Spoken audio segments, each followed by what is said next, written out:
Okay, so I'm here with David Spero, the Cleveland legend. How are you doing today, David? Well, not feeling very legendary, but pretty good. Well, compared to my usual hangouts, you're pretty legendary. So, Oh, well, thank you. I appreciate that. absolutely. So for those of the audience who are unfamiliar, do you want to give a quick rundown of your career? Let's see. At 13, I started in television. My dad was a TV producer and had a rock and roll show called Upbeat that was on all over the country and was on in the UK and was on in Australia. It ran from 1964 to 1971. I started working on the show when it started and holding up cue cards and things like that.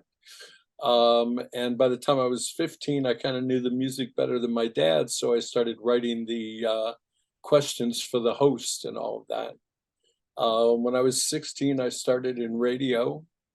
When I was 17, I was on the ground floor of a station called WMMS in Cleveland, which became the number one FM station in the country.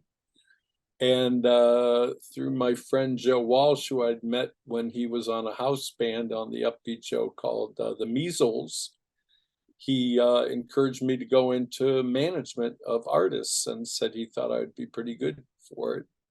So when I was, I think, 19 or 20, um, he had brought me out to LA to learn the business from his manager, Irving Azoff. And started me with a band called the Michael Stanley Band and a guy named Don Novello, who people knew as Father Hmm. Guido Sarducci.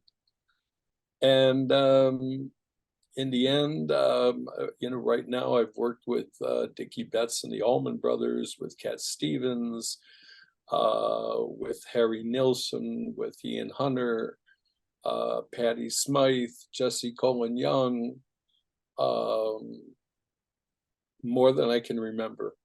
Yeah, I'm sure. You've It's had quite the career. been a 50 some year career. So Yeah. lots gone under the bridge there. How was it working with your dad on the Upbeat show? Did you like it? I loved it. I mean, Yeah. I looked so forward after school every day. I'd get on the rapid transit and go downtown. And, uh, because during the week, sometimes, the Beach Boys may not be in town on a Saturday when they taped the show, but they were there on a Wednesday Right. doing concerts. So they'd come over and tape their segments. So I'd go down for all the tapings, and it was very exciting. These were my idols. Hmm. I got to meet the Beatles when I was 13 years old, and the music was all I cared about at that point. That was it. That was Absolutely. my real love affair was music. How do you feel the music scene and the radio scene in Cleveland compares now to how it was then? It's non-existent. Yeah.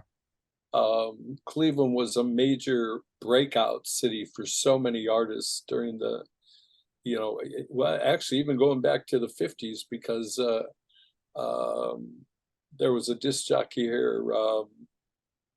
I'm spacing his name, Bill. I'll think of it in a second. He was the first guy to bring Elvis north of the Mason-Dixon line.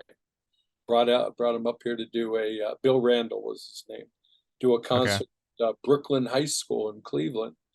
And it was the first time anybody had ever heard of Elvis up here. And of course, being a disc jockey, he played his records constantly, and that's how he broke in the North was from Bill.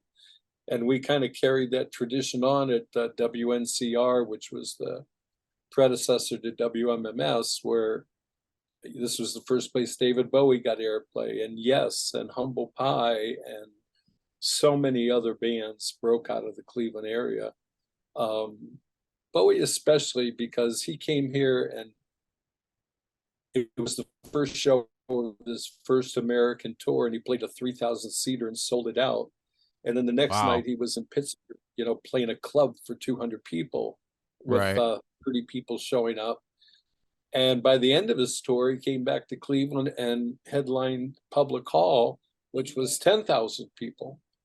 So he always gave Cleveland the credit for what ended up being an amazing career. Do you feel like the decline with the Cleveland music scene is um more emblematic of the decline generally, or do you think it's specific to Cleveland? Oh no, I think it's specific to the world. Yeah. Um, I mean, radio, freeform radio, where we would play anything and everything on a whim, doesn't exist. No. I had really hoped when XM had started that that's kind of what they were going to try and do. But like the other day, I heard a great Procol Harum song. I've heard it 5 times since now. It was like that one time was fantastic, but let's play something different. Right, right. And their playlists are much tighter than I ever thought they were. I've spent a lot of time in my car recently. It's like now in probably a 10-day period, I've heard every song that they play on XM 2 or 3 times. Right, absolutely. Do you feel like there's any artists now, newer artists that have great potential for the future? Oh, I think one of the bigger problems, besides, radio kind of being so commercialized and the playlist becoming so tight, was American Idol taught people that all of these guys and girls out there, that have a lot of talent, they're good for 1 year. And then the next season starts, and it's like, forget about them. Here's the next one. Right. And everything became so, um, you know, everything lasted such a short period of time. There Hmm. aren't, there's so few bands, Foo Fighters being probably the top of the list, that actually have careers. If you look back 10 years or 5 years to what was on the top of the charts, you don't even hear about those people anymore. I know. Yeah. It's very sad. Um, with the exception of Taylor Swift and Foo Fighters, I think. I mean, even the Britney Spears and Christina's and Backstreet Boys and all of those, which weren't like, I didn't really look at them as like music that I would care to hear 500 times. Right. Uh, there was just no lasting music. Hmm. Um, I mean, even the rappers from the beginning, it's been 50 years since rap and hip hop started. So you don't even hear from, those are all oldie acts now. Yep. Uh, and you don't really hear them like you hear the oldie acts from the 60s and 70s and 80s. Right. Uh, It's like, yeah, all the movies still have the Rolling Stones yeah, and Cream, but they don't have bands from the 80s or rappers like you no, said. you still hear, John Fogerty and Yeah. Bad Company and Led Zeppelin in commercials, but you don't hear any of the newer artists, which just lends me to believe that it's just doesn't have the staying power. Yeah, it's disposable. Very disposable. And the other part goes back to the recording ways. When you took a band into a studio, which I've done since 1969, was the first time I was in a studio with a band. Excuse me. Um, there was a process, there was a process in how the band's built. You started out playing in your basement, and you kind of moved to the high school, and then you moved to a bar, and then you moved to a club, and then you opened for somebody in a bigger club, and then you got to headline that club, and then you opened in a small theater for somebody, and then you headlined that small theater, and you took these steps all the way up. Right. uh, I remember seeing Alanis Morissette's first tour, and and they had none of that. They started playing arenas, and the band was like so tight together in the middle of the stage, and the stage is this big. They didn't know what to do. They never Right. had experience, and it hurt. I mean, nobody walked away going, "Oh my God, that was the greatest thing I've ever seen," because it was far from it. Hmm. And the studio process now, where you don't even have to record the whole song, just do a verse and a chorus, and then clone it, and that becomes your song. Well, Yeah. it's that misbeat and satisfaction that makes it work. It's that the fact that the fake drums, fake keyboards, it was from the heart. Right. And the heart doesn't really run by a computer. Absolutely. So it It's the even beauty. changed, yeah, it changed how the music was made. Yeah, it's the beauty and imperfections. It's the humanity of the Yeah, music. as I used to say, close enough for rock and roll. Absolutely. So in doing my research for this interview, I saw that you worked at Columbia Pictures. Yeah, I took during the disco years, I kind of lost my taste for music. Hmm. Uh, it just wasn't what it used to be. And I'd gotten an opportunity through a friend of mine to work at Columbia Pictures. And part of what I did before I went into the sales side, which I found out was where the money was, um, is I would put songs together in movies. Okay. They'd show, and I'd send them lists of songs that I thought might be good. That's turned into an art form these days. That people Absolutely. do it. Um, and I kind of was like a disc jockey in a movie, Hmm. Um, but I on the sales end of it, I work with pictures like uh, uh, Buster movies and the Karate Kid movies and Gandhi and Tootsie and Stripes with Bill Murray. Did a bunch of pictures with Bill Murray on the sales end, but also handled all the production that was in my territory, which was everything between Chicago and New York. So, we did The Natural and we did pieces of this movie or that movie. It was and I was still in show business in my mind. So Right. Absolutely. and then I got a call from Joe Walsh, who seems to always be the guy that gives me the call to do something else. And he said, he was the one that talked me into becoming a manager, like I said. And he said, well, I think it's time. And I said, for what? He said, well, I think you need to manage me. I need a new manager. And we stayed together for all the way through Hell Freezes Over. We were together for 13 years. And in fact, he called me last night because the Eagles are coming to Cleveland next week. And he says, let's get together for lunch and come and see the show. I guess Joe Walsh is a good guy to have in your corner. Yeah, yeah. I, the next time I took any kind of a break from management was after the Hell Freezes Over tour. We'd been gone for like 3 years, and I was pretty fried.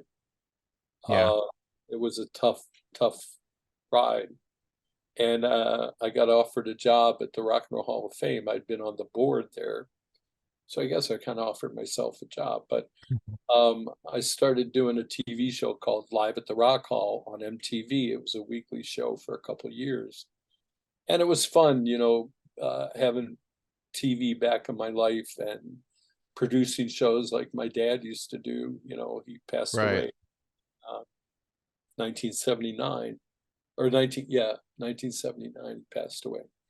Um, and I think we did like 40 some shows with everybody from John Mayer to Avril Lavigne to Linkin Park to Alicia Keys to the Wallflowers. I mean, had Yeah.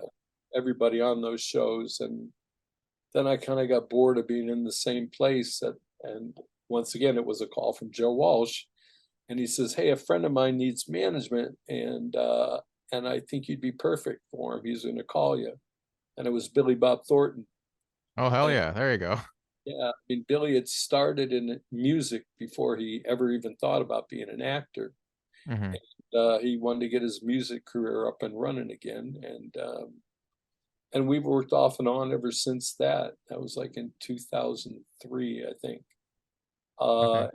Followed by working with Dickie Betts and the Allmans and Cat Stevens and Bad Company. And in fact, we just released a new Paul Rogers record a couple weeks ago. His first record, I think, in 15 or 20 years, something like that. Were there ever any celebrities that you were starstruck by meeting or artists that you were starstruck by meeting, or were you kind of desensitized to it from growing up in it? the only guy is Paul McCartney. And Okay. I've worked in the studio with Paul. He was on the Cat Stevens record that I co-produced. Uh, and we've done some other event things together.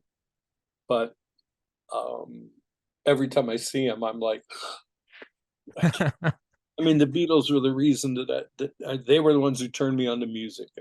Yeah. You know, before that, it was whatever was on the car radio, and it was usually Dean Martin or something like that.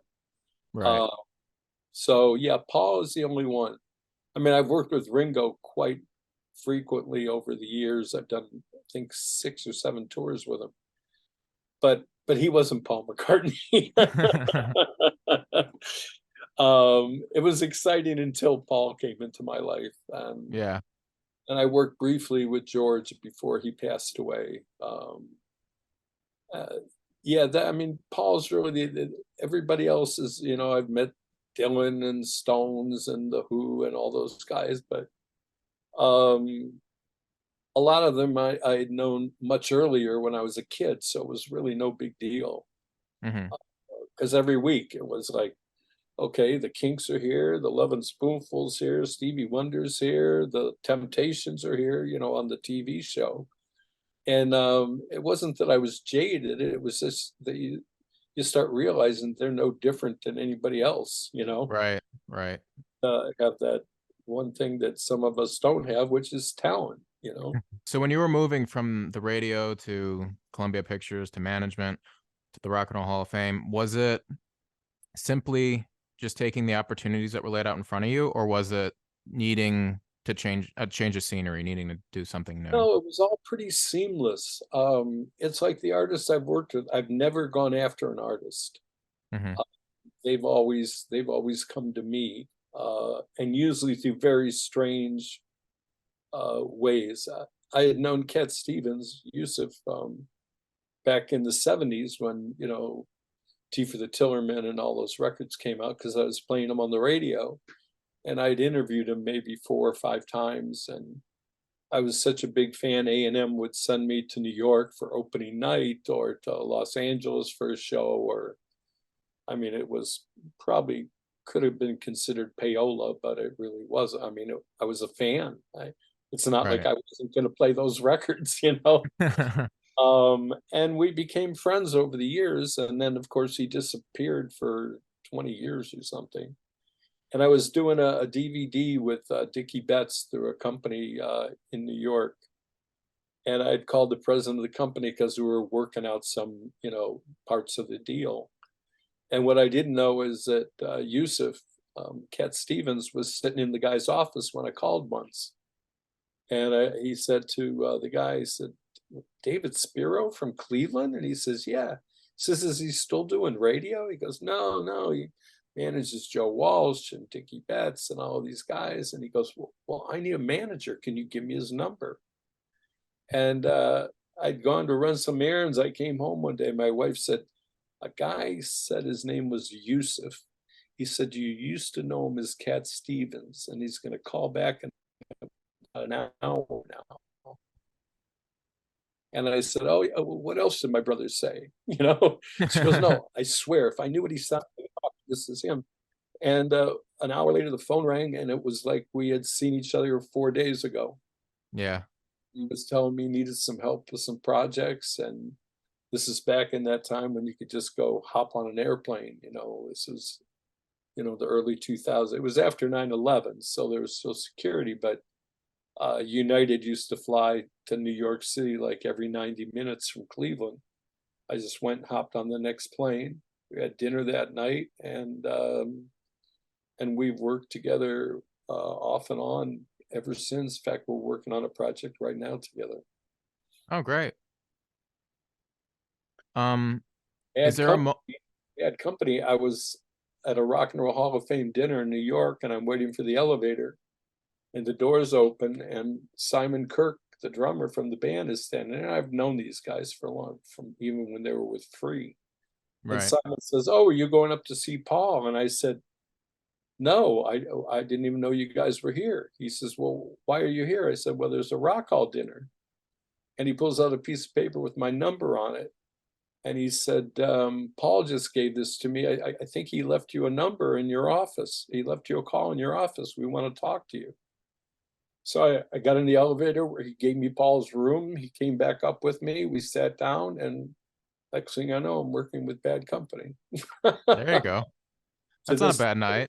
yeah, I mean, it's literally happened like that for me. I don't know who's looking out for me, but somebody is.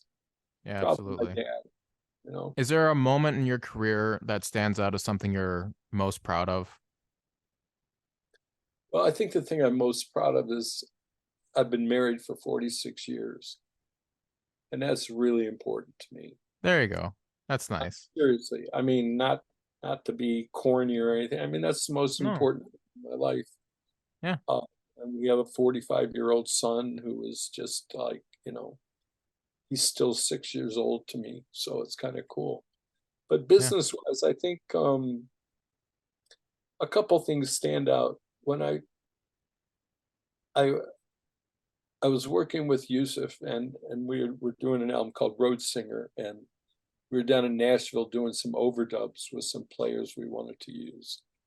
And we're walking back to the hotel, and he says, "You know who I hear singing harmony on one of the songs?" And I said, "Who?" He said, "Paul McCartney."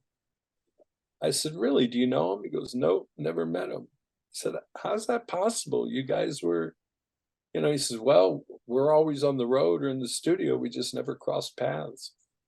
Um, Not that I'm not a huge fan, he said. I said, "Well, I know people in his office that I'd worked with at the Rock Hall when we were doing a Beatles exhibit." And I said, "I'll give him a call." So I called Paul's office, and I said, told him who I was. The lady remembered me, his assistant. And I said, "I'm working on a record with Cat Stevens," and he wanted to know if Paul would be available to sing and play on it. And she told me, he really doesn't do that stuff unless it's friends of his or other Beatles or whatever. And I gave her my phone number, and I gave her Yusuf's phone number. And I said, if Paul says yes, if he could call Yusuf, that would be great. And if you could call me to let me know it's going to happen so that he knows it's for real. Hmm. Well, the next morning, about 5 o'clock in the morning, my phone rings in Nashville. And a guy says, "Yusuf?" I said, "No, it's David." "David, Paul McCartney." I'm like, you know, oh, my hair, brush my hair. "Well, hey, Paul, how are you?" And he says, Yeah, yeah, yeah. "I get to sing with Cat Stevens. Are you kidding me?" And I said, "Well, it's kind of up to you." And he's going, "This is so cool. I used to play his songs for my kids all the time. They never wanted to hear my stuff. They wanted to hear his stuff. So I had to learn it all left-handed," he said. And we set it up like for a week later. We'd be in London, and Paul walked in the studio, and I was treated like I belonged there. And he never looked down at me as a producer or as Yusuf's manager or anything, and was running ideas past us. And it was the most exciting couple days of my life, was being in the studio with him. I learned more in 2 days than in the previous, like, 45 years or whatever it was at that time. That's um awesome.